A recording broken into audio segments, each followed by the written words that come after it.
The vote won, but the electoral votes got Donald Trump in it, got him in office. So here again, we got to learn the understanding of the history of that and why do we vote at this moment. I feel like for African Americans and all people, we got to make a stand on making our votes work for us. I mean, as I look at some of these debates of all the way from the senators to the president, I hear maybe they got some surveys or went around in different states and got things that they've seen across the nation that is a problem, come up with their own solutions with that. What I say, in my opinion, I feel like our votes right now at this moment should have more weight than it should with this being a voice. At this moment right now, my people, we need action. And what many people may not understand is that transparency in voting is not something that we earn or have to work towards. Transparency in voting is our right as Americans. If democracy is a painting created by its own audience, democracy without transparency is that audience blindfolded, trusting and hoping and not really knowing if they are having democracy at all. Elections are the public act through which you assemble your democratic governance, and elections are only public when you and everyone else can fully participate. Full participation means you can choose to run for office, openly campaign, vote, and exercise oversight. Without public oversight, you can participate in only the first few elements. It is elections in the dark, controlled by someone else, hopeful thinking rather than true participatory governance. Public oversight starts with transparency in voting. Election transparency is the public ability to see and verify each essential step in elections. The essential steps being, number 1, who can vote, the voter list. Number 2, who did vote, the poll list or participating voter list. Number 3, counting of the vote. And number 4, chain of custody. These 4 items are the key to public accountability in elections. So, ask yourself, why elections? Why transparency? Electoral democracy strengthens public vigilance and government accountability to its people. Money and power concentrate control. Let me read that again. Money and power concentrate control. Elections and transparency return a portion of that control to the people. I'm going to say that one more time. Yes. Control equals money and power. Yes. Money and power. Now remember those two. Money and power. Concentrate control. Elections and transparency return a portion of that control to the people. So in the streets and in the elite, international expectations have been converging towards transparency. The right to know is demanded with dogged persistence by a public refusing subservience to its own government, and at least conceptually and in the abstract, transparency rights are conceded by the elite for stability's sake. It creates a more attractive business environment. In any case, it is no longer considered proper for the government to tell us its activities are none of our business. Transparency costs, its inconvenience, and its general disruptiveness still cause fights, but most agree that the old ship of central autocracy has sailed. At least 70 nations have now implemented freedom of information laws, and not only are demands for transparency increasing, but the means to share information have been exploding through internet technology. All these concepts apply to election transparency. Transparency is for the people. That is any person, me, you, the king, the queen, anybody, not just for officials. Yes, my people. But see, the officials come in with the electoral votes. I feel, the popular vote seems that it got the power, but it doesn't has the transparency to get a person in seat. Don't get me wrong, voting is the best. I mean, I love the power of the freedom that you do have to do it, but all I'm asking for is more demanding of the power that I give you.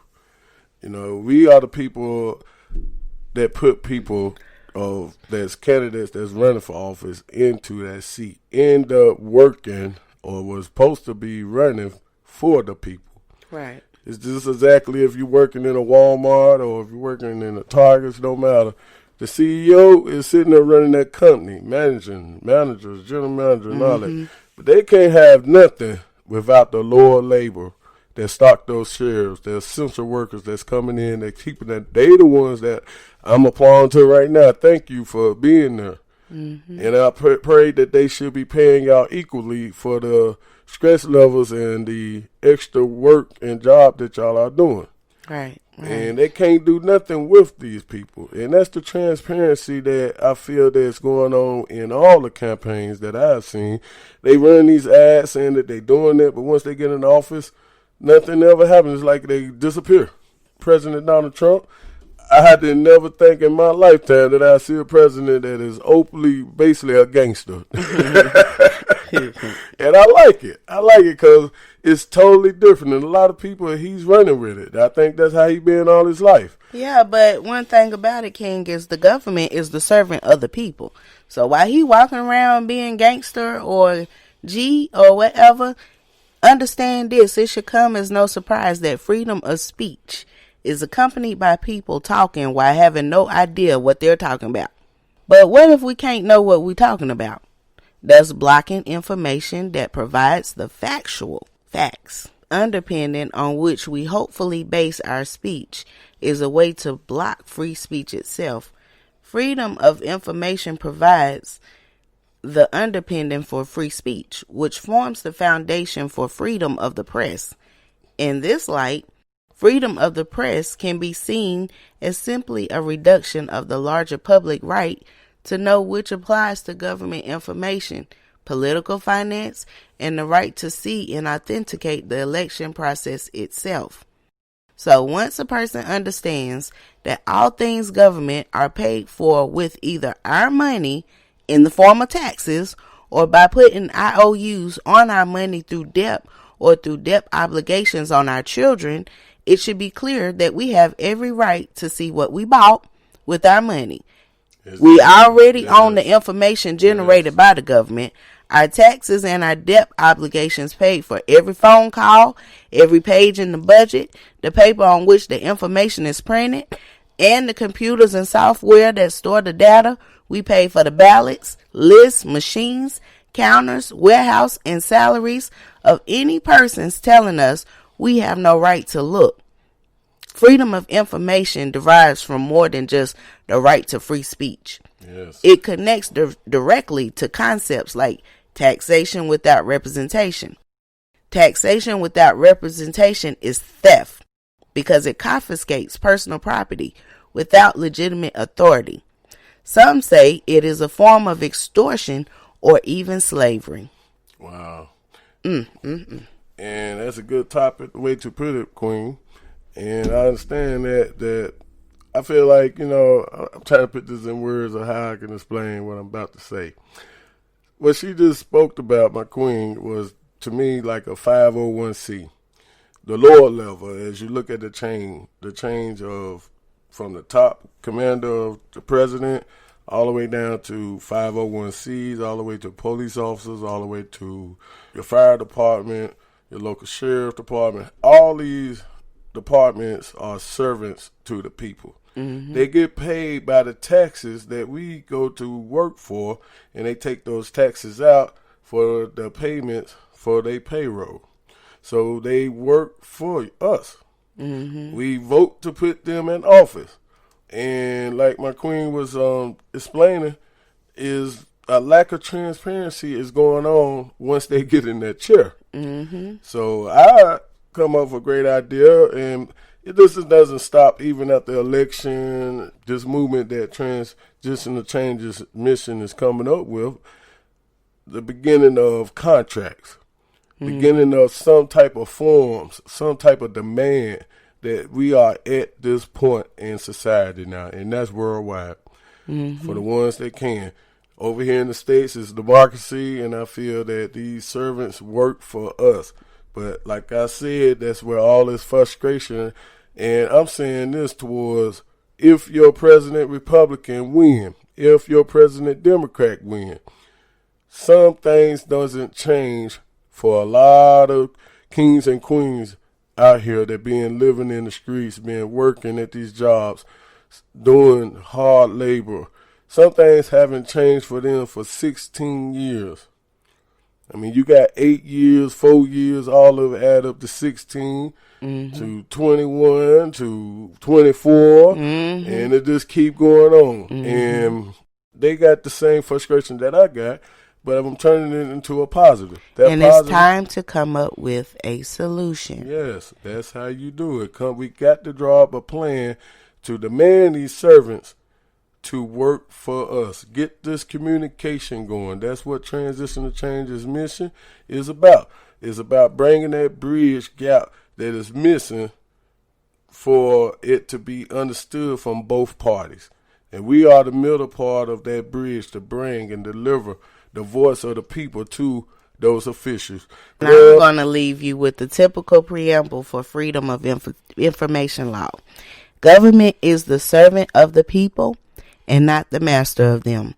The people, in delegating authority, do not give their public servants the right to decide what is good for the people to know and what is not good for them to know. We insist on remaining informed so that we may retain control over the instruments of government we have created. We, the people, have created the government. So the transparency is to remain informed. The only way you can remain informed, as you heard, closed mouth don't get fed. You have to open up your mouth. Yeah, I'm hungry. You have to speak. I'm hungry. You have to ask. We all are. For change. Yes. Because at this time now, we're losing too many people. We're getting people in office that's maybe going to uprise a civil war or whatever. There's no need for all that, my people. We got, for something as simple as communication, I feel like we can do this as a whole. And that's what. And I mean, we all like to talk. We talking to you. You listening to us, maybe talking in the background. Yes. Communication is key in anything that you do. Yes. Again, and the officers of the servants that's out here patrolling, I don't heard they call. They want some people to tell them what is needed. So we at the standpoints, and believe us, just like we said on the last show, we wrote a lot of chiefs, city councils. And just a little tidbit on some community initiatives that we are coming up with in Transitional Change's mission. And this is available to all 50 states. If you want to reach out to us, you're more than welcome to send a message, tcmissionspeaks@gmail.com.